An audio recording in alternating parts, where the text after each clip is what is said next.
que vas a rechazar una lección gratis del mejor bailarín del estado? Sí. Jamás lo haría. ¿Lo conoces? ¿Vendrá? Claro. No tienes que tener el control todo el tiempo. Hoy no estás estudiando para un examen. No puedes estar razonando. Debes... Oh,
Bien, a ver, ¿qué tal? ¿Cómo están?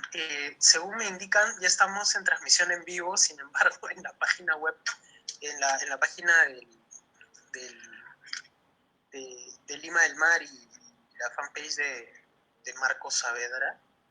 A ver, vamos a ir corroborando eso. Bien, estamos en vivo ya, y a ver, sí, ya estamos en vivo ya. ¿Qué tal? ¿Cómo están, amigos? Buenas tardes. Espero que todos se encuentren bien, estén tranquilos en casa y bueno, que todo vaya bien. Hoy estamos transmitiendo en vivo desde Lima del Mar y desde la página de Marcos Saavedra Velasco, infectólogo. Y como ya lo habíamos anunciado, vamos a estar hoy con la doctora Lisbeth García Cabello, médica ocupacional. Ella está laborando ahora en Interseguros y pues es una amiga también que, bueno, conocemos desde la parte del pregrado y pues es un excelente médico. Entonces, bueno, hoy vamos a tocar un tema muy interesante, ¿no? Lo que es la salud en el trabajo y COVID-19. Conocemos que el trabajo puede, o el ámbito laboral puede convertirse en un lugar también de transmisión, como pues todo lugar donde nosotros estamos, porque nosotros llevamos el virus, pero para esto pues hay algunas indicaciones que nosotros tenemos que tener, algunas consideraciones al respecto. También voy a invitarlos, por favor, para que en vivo nos escriban sus preguntas y podamos resolverlas, ¿no? Bien, entonces, gracias, Lisbeth, por estar en este momento compartiendo con nosotros. Si tienes algunas palabras para todos. Sí, un gusto estar ahora conectados en esta nueva modalidad. Ahora todos estamos enlazados de esta forma. Es un gusto abordar un tema tan importante, el COVID, y cuál es la asociación o qué repercusión puede darnos esta infección en el ámbito de trabajo, ¿no? Y cuáles son estas obligaciones que el empleador está a cargo de cumplirlas y yo como empleado o como colaborador tengo que asumirlas a la par. Bien, muy bien, gracias. Una de las primeras preguntas es, como habíamos mencionado, ¿cómo debe prepararse si bien es cierto, hemos pasado por fases, ¿cierto? Una fase de cuarentena y una fase de reactivación. Y también sabemos que dependiendo del lugar de trabajo, del rubro, hay ciertas indicaciones y ciertos protocolos de seguridad o de salud en el trabajo que deben seguirse. Pero por favor, explícale a nuestros amigos que nos están viendo en este momento, en general, cuáles son las recomendaciones, por ejemplo, que tú nos das en el ámbito laboral para la parte del control y prevención. Ok. El MINSA ha emitido algunas guías, algunas normas, en la cual da el soporte a todas estas empresas que están a pie de activarse o que quizás han sido algunas empresas esenciales, ejemplo, los bancos, hospitales, y nos van a dar ciertos lineamientos a seguir. Inicialmente hay que hacer una evaluación si el colaborador está de salud adecuadamente para que pueda incorporarse a la empresa, o si es que quizás el colaborador o el empleado tiene alguna enfermedad que va a representar un factor de riesgo para que él pueda integrarse, ¿no? Entonces hay que hacer una evaluación previa antes. Hay otras pautas que ya habiendo ingresado a la empresa, el empleador tiene que cumplir pautas en cuanto a un estudio de cuánto es el aforo a seguir, en cuanto a la higiene y a la limpieza. El empleador está encargado de en algunas actividades que tengan algún riesgo de exposición alto o muy alto, quizás aplicar unas pruebas que hemos escuchado todos, las pruebas rápidas. En alguna otra etapa de esta evaluación, aplicar una ficha de síntomas COVID antes que el colaborador pueda integrarse otra vez a sus oficinas, ¿no? Ver si es que él tiene alguna enfermedad que lo pueda dar como una patología de riesgo, o quizás tuviese alguna sintomatología respiratoria que nos pueda dar la sospecha que está infectado o tuviese alguna enfermedad respiratoria. Bien, Lisbeth, gracias. Y para poder de repente fijar un poquito esto, sabemos que existen enfermedades de riesgo, incluso hay normativas y resoluciones que han emitido el agente rector, que es el Ministerio de Salud, con respecto a algunas enfermedades con las cuales las personas pueden, por ejemplo, prolongar lo que es el trabajo remoto, o de repente poder tener algunas tingencias con respecto al trabajo presencial. Una de ellas, por ejemplo, es la hipertensión. Otra de ellas es diabetes, otra de ellas es la obesidad. Entonces, ¿qué nos podrías decir al respecto? Ok, tanto el MINSA, la OMS han indicado algunas enfermedades que nos van a dar un factor de riesgo de presentar esta enfermedad, cuadros más graves que ameriten quizás alguna hospitalización. Entonces el cuidado es que estas personas con este tipo de enfermedades, estamos hablando de asma, hipertensión, cáncer, algunas personas que tengan patología y que ameriten una pauta de inmunosupresión. Estamos incluyendo incluso a las gestantes. En la actualización del MINSA indican igual el cuidado ya no solamente a la gestante, sino a la lactante.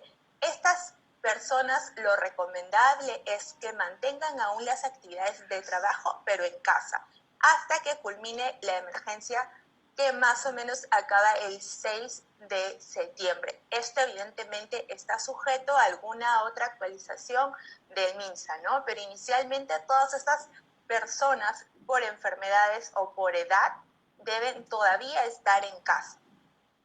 Bien, entonces amigos, como la doctora Lisbeth nos ha explicado, existen algunas enfermedades en las que tenemos que poner atención, y creo que las conocemos y nos han explicado también. Una de ellas es la hipertensión, bueno, que ahora pone la tingencia como no controlada, ¿no? Otra es el ser diabético, el tener obesidad mórbida, un índice de masa corporal mayor de 40, ¿no? Otro factor es tener alguna enfermedad crónica, por ejemplo, o una inmunosupresión como cáncer u otro tipo de enfermedad. Bien. Y como nos dijo la doctora, pues estas enfermedades les da la facilidad de repente o la consideración de poder extender un poco lo que es el trabajo remoto, ¿bien? Y más aún, es importante también la parte preventiva, ¿cierto? Entonces, con respecto a los protocolos y demás que ya hemos conversado, es importante también tal vez dar algunas recomendaciones a las personas que tienen algunos negocios pequeños o de repente algunos restaurantes y demás, donde pues también tienen algunos trabajadores, ¿cierto? Que a veces es un poco más complicado el control. Para esas personas, por ejemplo, ¿qué tipo de recomendaciones les podrías dar? Ok, a ser enfocado a fin a cuál es la actividad económica de estas empresas. De acuerdo al sector, hay algunas pautas a seguir. Bien. Ejemplo, en algunos centros o mercados de venta hay algunas pautas a seguir, como es el control de temperatura al ingreso del mercado, al supermercado, lavado de manos, distanciamiento correcto, mínimo 1 metro, lo ideal es de 1,5 metros a 2 metros. Entonces, todas estas pautas de prevención siempre están ligadas a la actividad o al core de esta empresa, ¿no? Entonces, habría que buscar cuál es esta actividad o qué actividad hace esta empresa y darles pautas adecuadas para que ellos puedan cumplir tanto como empresa el cuidado al colaborador y evidentemente el cuidado a la familia del colaborador, que esto es importante. Claro, eso es muy importante, porque muchas veces, y eso es muy importante amigos, y lo digo y probablemente la otra Lisbeth también tenga una opinión a favor de lo que voy a decir. Muchas veces en el trabajo se toman todas las medidas, pero pues la transmisión o los contagios, para decirlo de manera coloquial, para que lo entiendan de repente de mejor forma, se realizan muchas veces en el transporte público y dentro de la casa.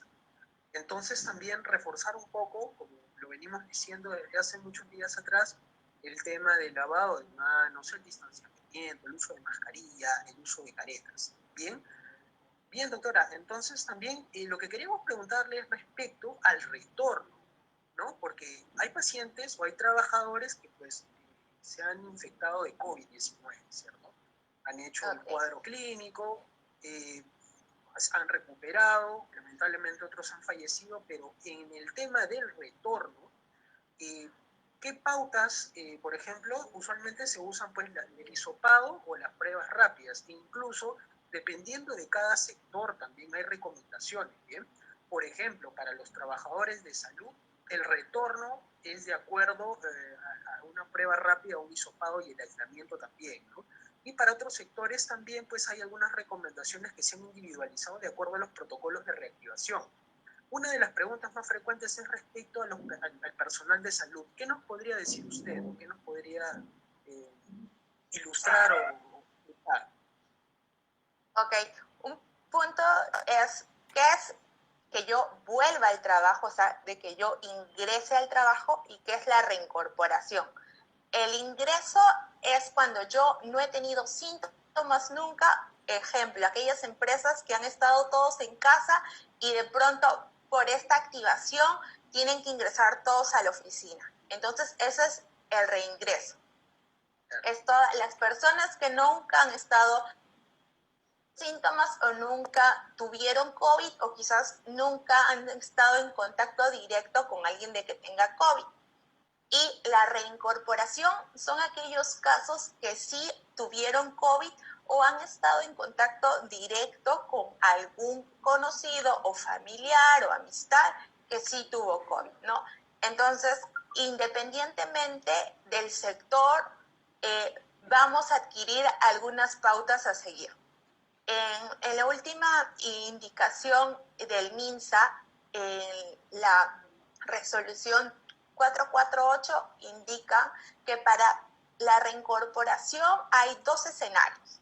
Los escenarios de aquellos cuadros asintomáticos y de aquellos cuadros que tuvieron algún síntoma de COVID y evidentemente han sido confirmados, ¿no? En aquellos cuadros asintomáticos que les toman una prueba rápida, pero nunca tuvieron algún síntoma, evidentemente, se indica el alta epidemiológica a los 7 días después de su prueba. Y en aquellas personas que tienen una prueba rápida y que sí presentaron síntomas, es el aislamiento por 14 días, su alta epidemiológica, para que puedan incorporarse otra vez. Esta última pauta está sujeta de acuerdo a la evaluación. Evidentemente, si el colaborador, el paciente, en todo caso, persiste con algunos síntomas, se va a extender el descanso médico por algunos días más. Esto va a estar evidentemente sujeto a la evaluación del infectólogo, del neumólogo o del médico ocupacional, y la guía indica que tiene que estar 3 días asintomático, sin síntomas, para su alta epidemiológica y se puede incorporar otra vez al trabajo, ¿no? Entonces, aquí existe la consulta de, ¿me tengo que aplicar nuevamente una prueba serológica para ingresar al trabajo? La respuesta es no, porque la prueba rápida evalúa anticuerpos. Entonces, probablemente me vuelva a tomar un control habiendo acabado este alta epidemiológica y voy a tener el IgG elevado, o positivo o reactivo. Pero esto no quiere indicar que yo todavía esté infectado o que podría contagiar aún. Más o menos el rango de IgG en positivo o reactivo más o menos es de 3 meses, pero esto no nos impide que podamos ir otra vez al trabajo y no estaríamos exponiendo a nuestro entorno, ni en las oficinas o en la empresa o en todo caso en la casa, ¿no? Esto es importante. Ahora, esto está enfocado al sector que no es el área médica.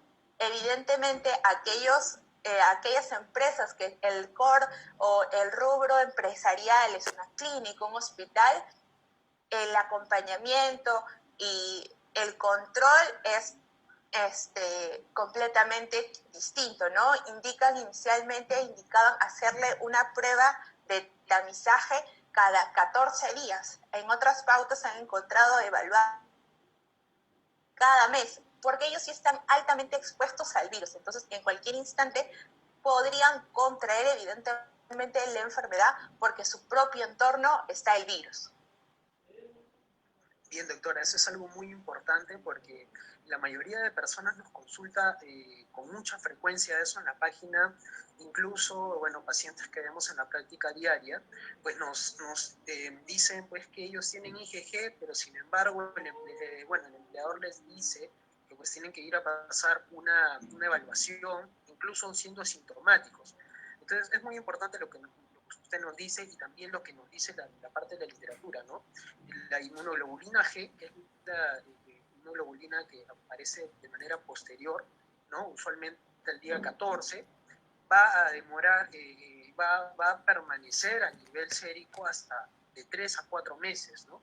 Entonces, de ahí pues va la conclusión y quiero, amigos, que ustedes también lo recuerden, lo que están escuchando en este momento, transmitan el mensaje, ¿no? Una prueba reactiva posterior a una prueba inicial, pues no nos va, sobre todo la prueba rápida, una prueba serológica que nos dice si es que existen o no anticuerpos, no nos va a definir el retorno. Más bien, el retorno está dado por la parte de los síntomas y el aislamiento que el colaborador o el trabajador va a presentar, ¿cierto? Bien, eso es algo muy importante. Por ejemplo, doctora, le invito a responder algunas preguntas de repente para poder también ponernos un poco en conexión con con las personas que nos están viendo en este momento. Por ejemplo, Jean-Pierre Mesa nos dice, ¿no? Nos pregunta, en el caso del sector educación, cuando existe la posibilidad que el trabajo sea virtual, ¿en qué estarían incurriendo las autoridades si obligan a la educación presencial? Bueno, de manera, Jean-Pierre, de manera directa te puedo responder que para el sector educación hay un protocolo especial, ¿no? Pero mira, en todo caso, pues eso se tiene que evaluar, son decisiones epidemiológicas y en conjunto, tras normativas que se dan de acuerdo a cómo vayan evolucionando los escenarios, ¿no? Si es que pues están valorando la posibilidad de un retorno, es de acuerdo a los índices de transmisión a nivel regional e incluso local.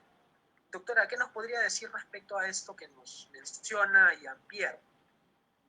Ok, es un tema muy especial porque aquí ya no solamente estamos hablando del trabajador, que es el docente, el profesor, sino estamos hablando que es un grupo que atiende o su empleo es educar a niños, ¿no? Entonces es una población mucho más sensible. Yo considero que todavía estas clases en presencial no se ingresen a esta actividad porque es completamente complicado hacer un control de pautas de higiene, de distanciamiento en un colegio, en un aula aproximadamente existen entre 30 a 40 niños en un colegio del Estado, ¿no? Entonces, evidentemente estas pautas de distanciamiento, de higiene, no van a ocurrir. Entonces, es exponer tanto a la profesora, a los niños, a la familia de la persona y a la familia del niño. Entonces, considero que estas clases en virtual tuviesen que continuar por lo menos hasta este año, ¿no? Y vamos a ir evaluando la estadística, si es que los casos COVID bajan, evidentemente evaluar epidemiológicamente en qué lugar estamos y de acuerdo a estos ítems ver la posibilidad de en algún instante, quizás para el próximo año, estas clases se reintegren otra vez a las aulas, ¿no? Claro, sí, doctora, estoy de acuerdo con usted. Es algo importante también porque sabemos que los niños usualmente tienen de 10 a 100 veces más cantidad o cantidad de virus a nivel de las fosas nasales que un adulto.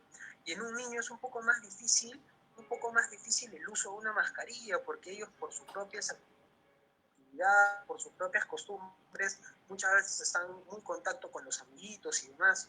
Entonces es bastante complicado ese control, ¿no? Y además pues ya han demostrado estudios que si nosotros valoramos el número de personas expuestas por un infectado en un aula, pues estaríamos hablando hasta de 800 personas, ¿no? Por los contactos que tiene cada niño, ¿bien? Y eso va a depender obviamente del número de estudiantes, ¿bien? Entonces aquí también, gracias Jean-Pierre, gracias por tu pregunta, por tu participación. Nos pregunta Luis Martín Retuerto, nos dice, doctora, en el caso de la doctora Lisbeth, para el rubro de construcción, ¿qué opinión le sugiere que ya no sean obligatorias las pruebas rápidas? ¿Qué opinión nos puedes dar? Ok, igual, es un tema importante. Hay que evaluar en la construcción qué actividad específicamente están haciendo. Va a ser completamente distinto si es que yo tengo en una actividad, en una construcción, a todos aglomerados, o es que pueden hacer alguna actividad con algunas pautas de distanciamiento. Ahora, el que yo aplique las pruebas rápidas o serológicas sin un adecuado control, lo que me puede dar es una falsa protección o ejemplo.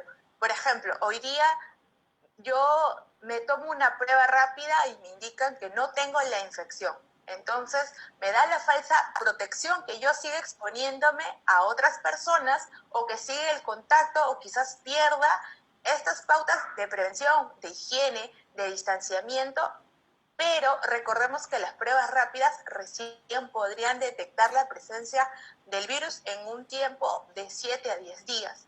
Entonces, aquí habría de que evaluar la propia actividad en construcción. Si quizás es en un campamento, como lo ocurre en algunas construcciones en mina, o estamos hablando de construcciones aquí en Lima, ¿no? Pero igual es importante que no se apliquen las pruebas rápidas de forma indiscriminada. Habría de que evaluar el sustento y dar un acompañamiento a esta actividad para que no solamente acabe en el trabajador dio a esta prueba que no tiene la infección, pero no sigo haciendo el seguimiento al estado de su salud. O sea, no evalúo los síntomas o no evalúo el contexto en general. Bien, doctora, gracias por la respuesta. Bueno, Elba Colchado Velázquez, saludos Elba, nos pregunta si luego de salir positivo y llevar cuarentena, para reintegrarse al trabajo es necesario hacer otra prueba. Creo que ya lo habíamos mencionado, pero de todas maneras, doctora, le pediría que vuelva de repente a explicarnos sobre la pregunta de manera puntual. Ok, sí, habría que evaluar si es que tuve una prueba rápida, me indicaron que sí tengo la infección y habría que evaluar dos escenarios. Un escenario A es que nunca tuve síntomas, o sea, soy asintomático, y de acuerdo a las guías MINSA, a estudios y estadísticas, nos indican que la alta epidemiológica es a los 7 días posterior a que me confirmen la infección siendo asintomático.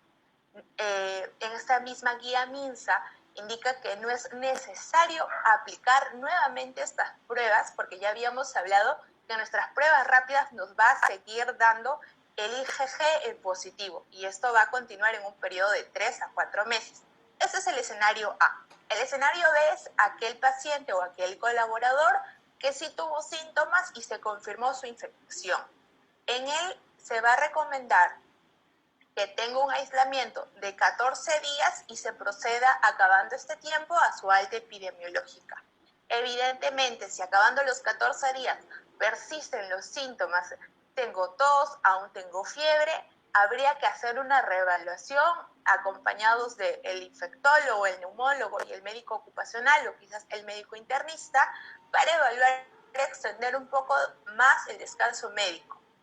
Se indica que la alta epidemiológica en estos casos sea con 3 días sin síntomas. Una vez que acabó el descanso médico, estuve 3 días sin síntomas, puedo reincorporarme otra vez al trabajo. Bien. Porque el IgG sale otra vez en positivo. Claro. Doctora, y muchos también nos preguntan, bueno, nuestros amigos de los hospitales, amigos enfermeros, obstetras, estudiantes de medicina, o bueno, internos, no residentes, con respecto a cómo cómo se da o la valoración en el caso de ellos, ¿no? Un personal de salud, con respecto a las pruebas rápidas, al resultado, si es un hisopado, cuánto tiempo tienen que estar aislados, si es un IgM aislado, cuánto tiempo tienen que estar aislados, si es un IgM con un IgG, cuánto tiempo, y si es solamente un IgG, cuánto tiempo. ¿Qué nos podría de repente decir al respecto? Ok. En aquellas actividades que evidentemente existe la exposición cotidiana al virus, que es el médico, el enfermero, el obstetra, el tecnólogo quizás, en las guías nos recomiendan quizás en este rubro sí aplicar una prueba antes que el colaborador ingrese y algunas guías nos indican hacer el tamizaje cada 14 días. En algunas otras literaturas nos indican hacerlo cada mes. Entonces habría que evaluar bajo qué escenario estamos confirmando una prueba. Si es que aplicamos una prueba rápida y nos sale solamente el IgG, en algunos casos para el sector salud se recomienda aplicar un hisopado. Si este sale negativo, se puede reincorporar a sus actividades porque en la prueba rápida acordémonos que ha salido IgG. Si es que la prueba rápida da IgG con IgM, también se recomienda poder aplicar una prueba por hisopado y valorar. Si este está en positivo, se recomienda el aislamiento de 14 días y quizás en este rubro sí podríamos aplicar una prueba de control como en un hisopado nuevamente para valorar si es que el virus está activo o no. Bien, amigos, eso es muy importante lo que la doctora nos acaba de explicar.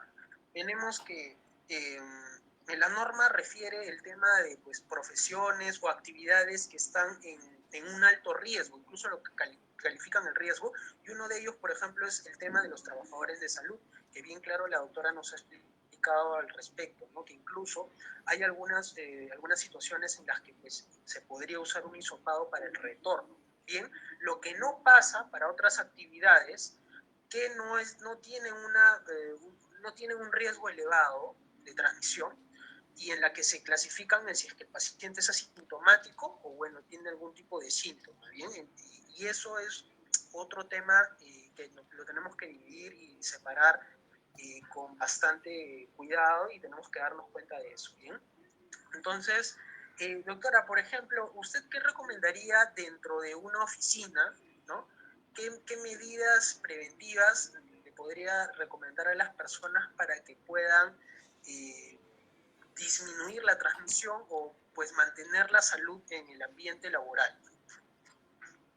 Ok, es importante y que quede muy en claro que una pauta importante es, si yo ya presento algún síntoma que me haga sospecha que yo tenga COVID, estamos hablando de fiebre, tos, algún síntoma respiratorio en particular, alteraciones en el olfato, el gusto, evidentemente yo tengo que comunicar esta información a mi empleador o al médico ocupacional de la empresa con la finalidad de yo no ingresar con estos síntomas a la empresa porque evidentemente voy a exponer a los demás. Claro. Esa es una pauta muy importante porque a veces el temor de me van a votar o me van a sancionar porque no estoy yendo a trabajar, no, es muy claro. Estamos expuestos a una infección, todos, que no solamente ocurre en el trabajo, ocurre en el transporte, en el mercado, en el supermercado, estamos expuestos en todos lados. Entonces es importante esta pauta de, si yo ya presento algún síntoma, no voy absolutamente a la oficina para nada, voy a indicar esto a mi empleador y el médico ocupacional va a direccionar mi atención, evaluará, puede ser una infección por COVID o es alguna otra infección respiratoria. Esa es la pauta inicial. Entonces hay que hacer la evaluación si es que el colaborador o el empleado tiene algún síntoma antes que él ingrese a la oficina. En la puerta lo que yo tengo que hacer es tomarle un control de temperatura, higiene de manos y desinfección de calzado. Las empresas están obligadas a colocar puntos de dispensadores de alcohol gel o puntos en los cuales yo tenga agua y jabón al alcance libre para que yo estimule o pueda dar pie a que el trabajador se lave las manos. Importante, pautas en cuanto al distanciamiento. Mínimo 1 metro, lo recomendable es 1,5 metros.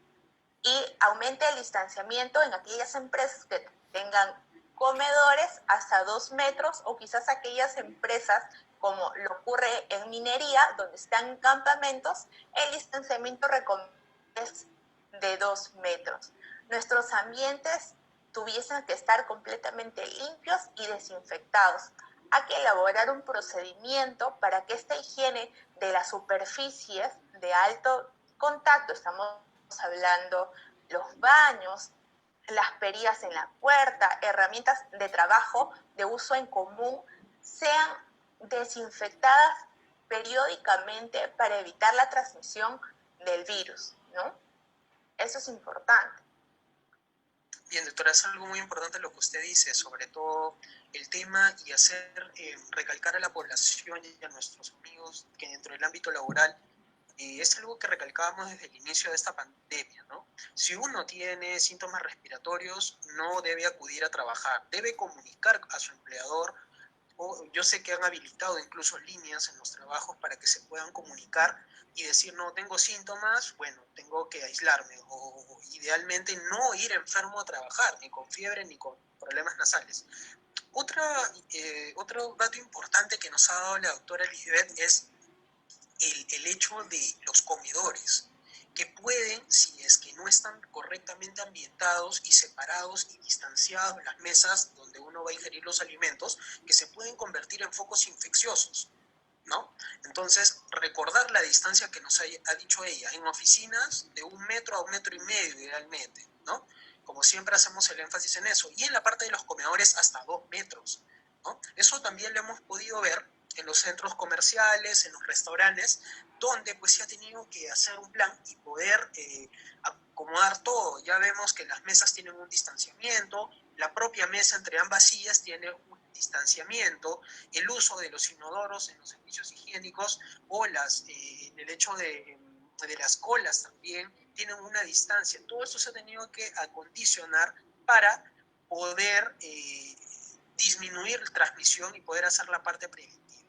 Bien, Vanessa Herrera nos dice, es decir, que la prueba rápida puede durar, bueno, por 3 meses saldrá positivo, sí, probablemente sí, la IgG sobre.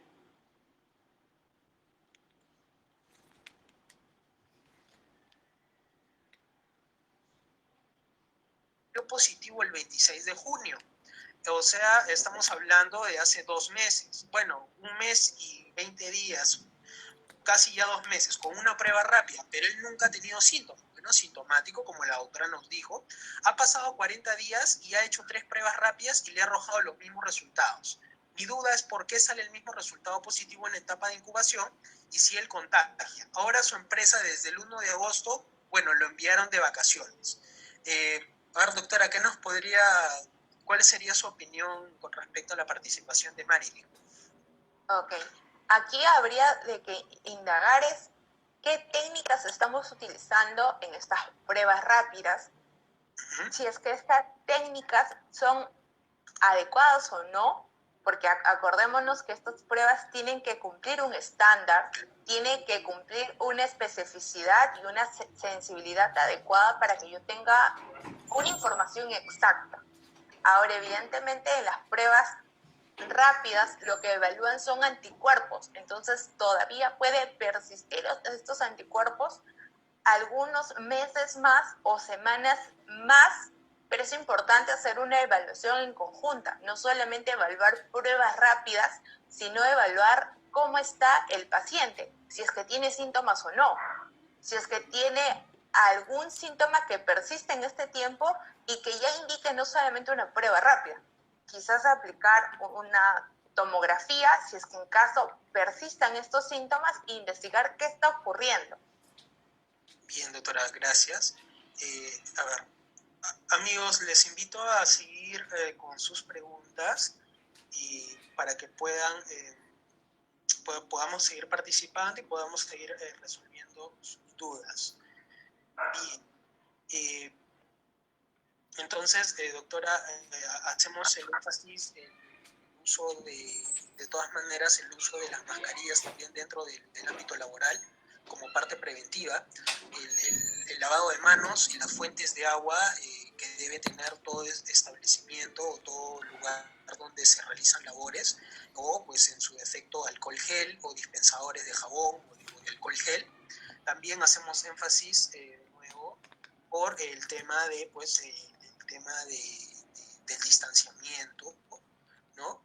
Y obviamente pues recordar el lavado de manos son ámbitos o son factores muy importantes para la transmisión de esta infección.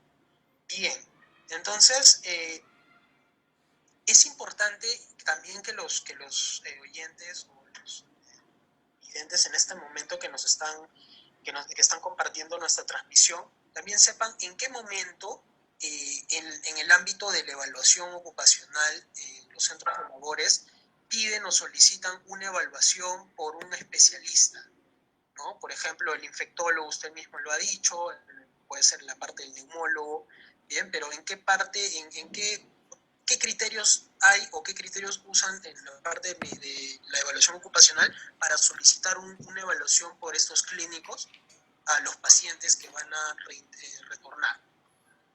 Ok.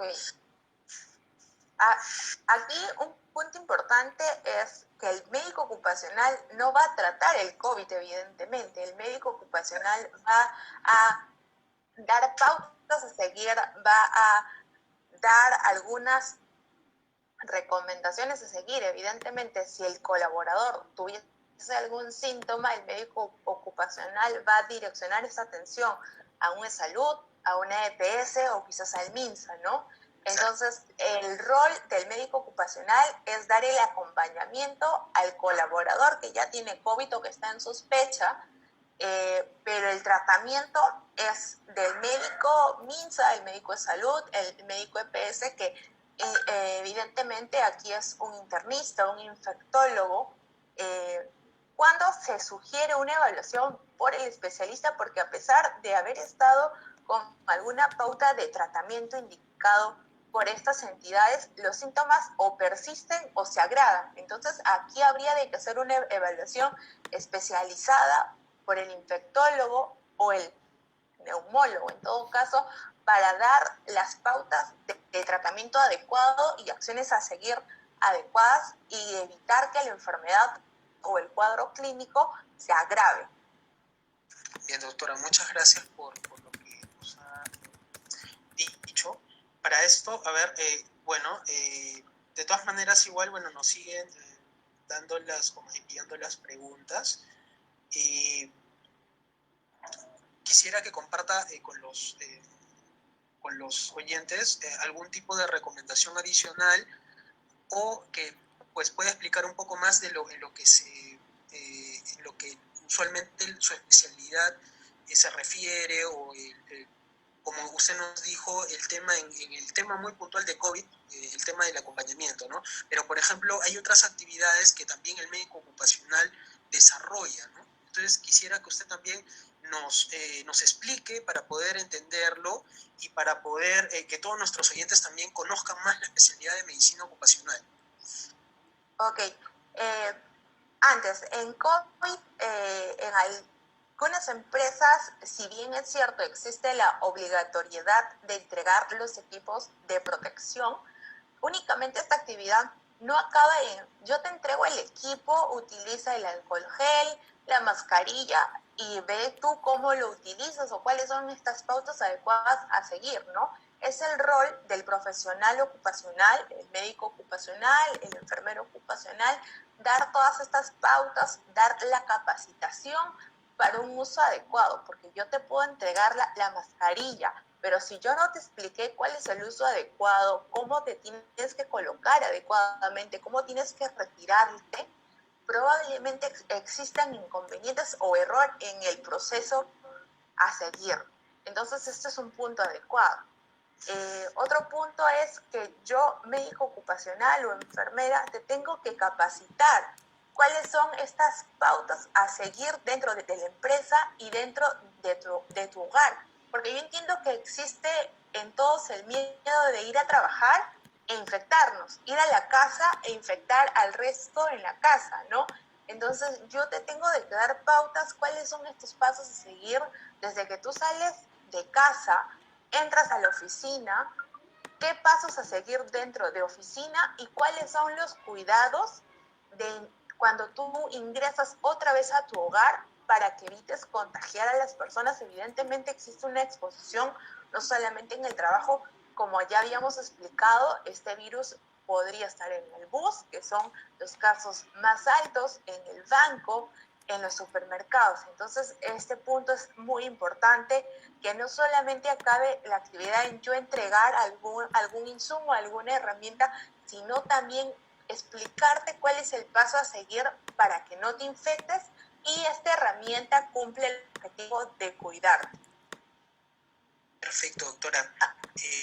Es importante también recordarles, por ejemplo, a nuestros compañeros que realizan la labor de salud, en servicios de salud, que es importante el uso, un buen uso, y también es importante que ustedes tengan la evaluación ocupacional. ¿Por qué? Porque en la evaluación ocupacional incluso vamos a poder saber qué talla de mascarilla somos, porque hay respiradores N95 que pues son talla M, L, ¿no? O S, ¿no? Y que pues de acuerdo a eso vamos a poder hacer un mejor sellado, ¿no? ¿Qué nos podría decir al respecto?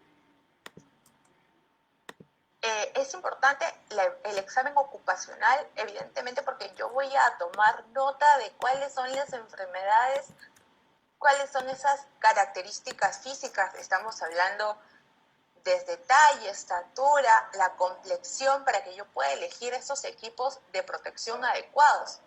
Va a ser completamente distinto que una persona asmática o alérgica tenga la mascarilla puesta todo el día.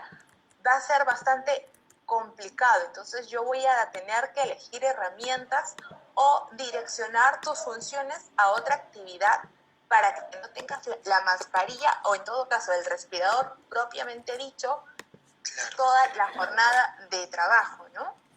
Eso es importante, doctora, porque en la parte clínica hemos visto, bueno, pacientes que, felizmente, gracias a Dios, han tenido una recuperación, pero de todas maneras sabemos que muchas veces los pacientes que han padecido de esta infección o este virus tienen problemas como lumbalgias, dorsalgias, por el cuadro, irritación de los nervios de la parte posterior. Adicional, también algunos tienen una disnea, que es de leve, algunos leve, otras moderada. Entonces, es un poco complicado muchas veces que pues puedan laborar de manera intempestiva en los lugares que previamente se encontraban.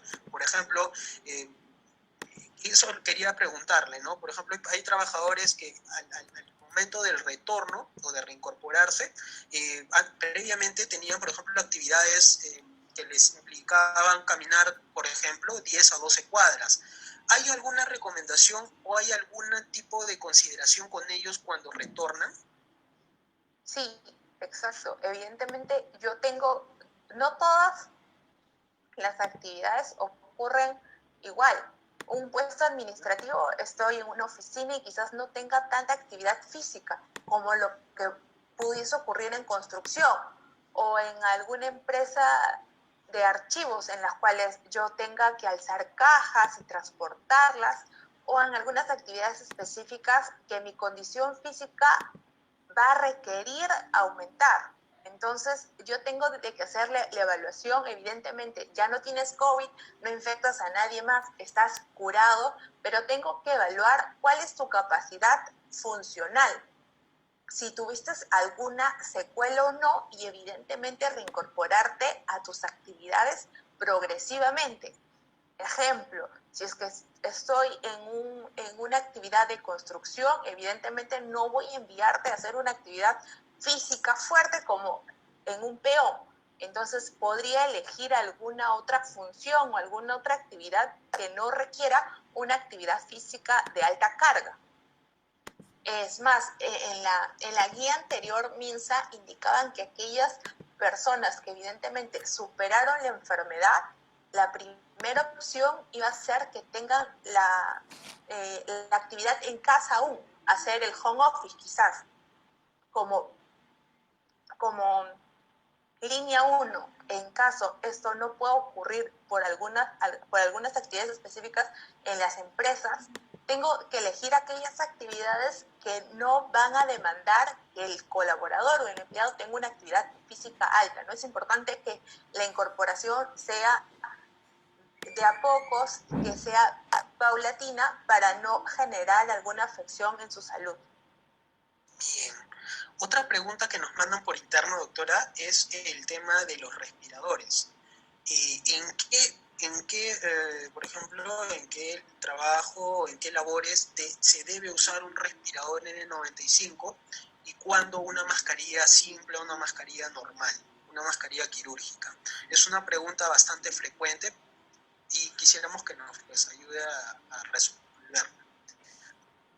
Ok, en las guías MINSAS indican que las K95 o las N95 son para aquellas actividades que tengan una alta exposición o muy alta exposición. Aquí estamos hablando del personal médico, el personal en hospitales, el personal, ejemplo, que traslade el cadáver, el personal de limpieza de las clínicas, hospitales, que ellos estén en contacto directo, ameritan que utilicen el respirador. Las mascarillas descartables o 3 pliegos se recomiendan en las actividades de baja exposición, como lo puede ser un puesto muy administrativo, o también los puestos de exposición tipo media. Existe evidentemente un acercamiento, ejemplo, con el cliente en los bancos o en los supermercados,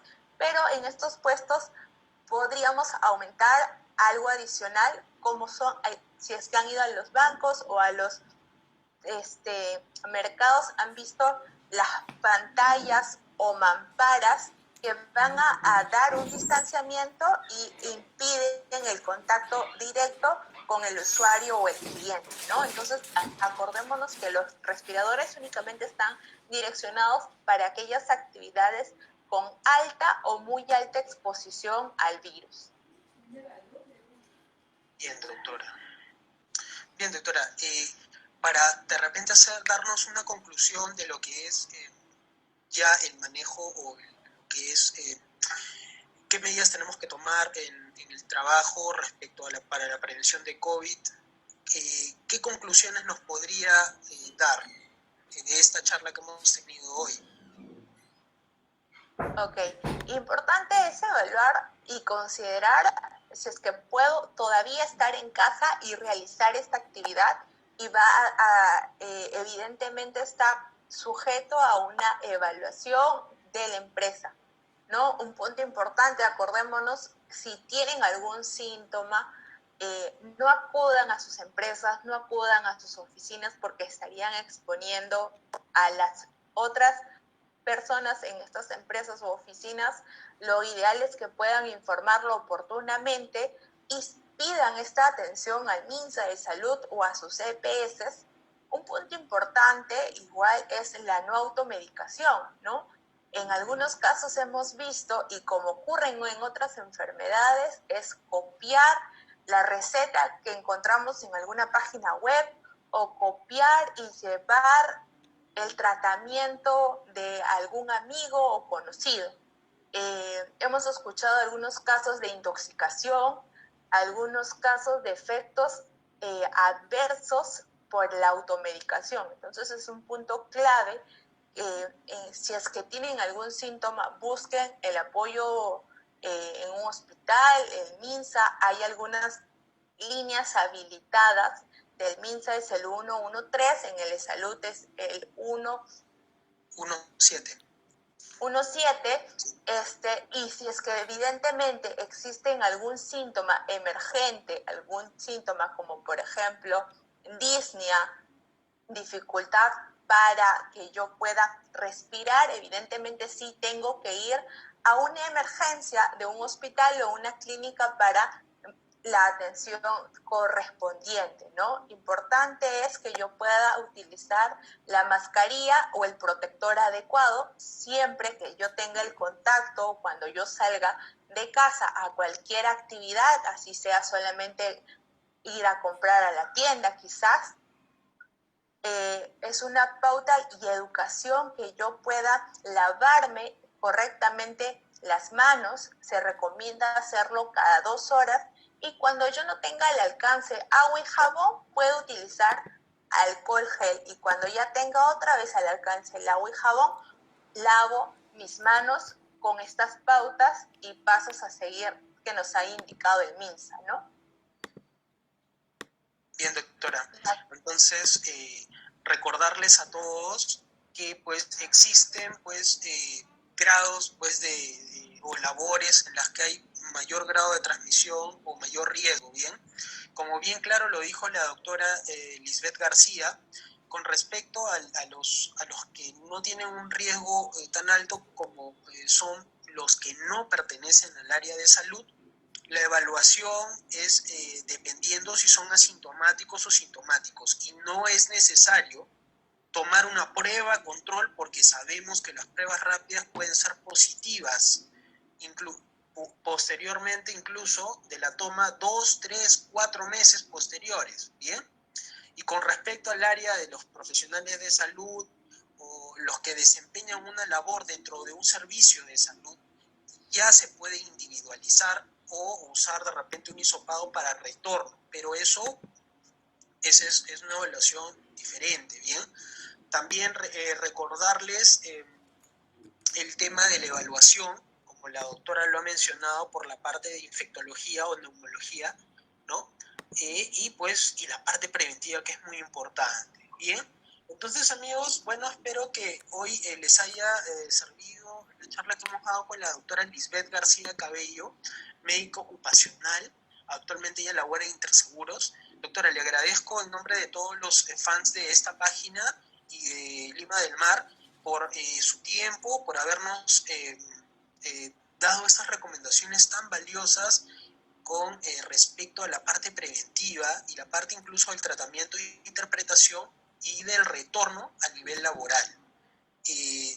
Podemos encontrarla de repente en algún Instagram, en Facebook, para poder seguirla. Puede compartirlo en este momento. Ok, sí, lo voy a copiar en los comentarios. Si es que tuviesen alguna duda o consulta, estoy presta para apoyarlos. Bien, doctora. Bien. Marcos, un gusto, es un tema importante. ver el COVID con un punto en la actividad propia, evidentemente no existe tanta información o no se genera tanta información de cuáles son estas pautas a seguir en el trabajo, así que es importante esto para que nos sirva, ¿no? No hay tanta información al alcance, entonces considero que estos puntos sí son importantes y no solamente una empresa.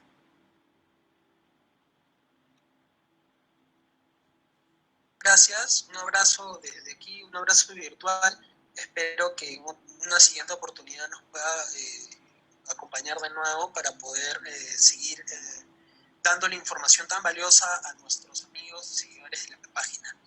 Está bien, amigos, muchas gracias por haber atendido esta magnífica charla de la doctora Lisbeth García, y cualquier consulta que tengan con ella también pueden, como ella nos ha dicho, pues enviarle sus preguntas y ella con mucho gusto puede responderles. Bien, entonces, doctora, muchas gracias, ya estaremos viéndonos en otra oportunidad. Gracias, hasta luego. Hasta luego, muchas gracias, hasta luego. Hasta luego.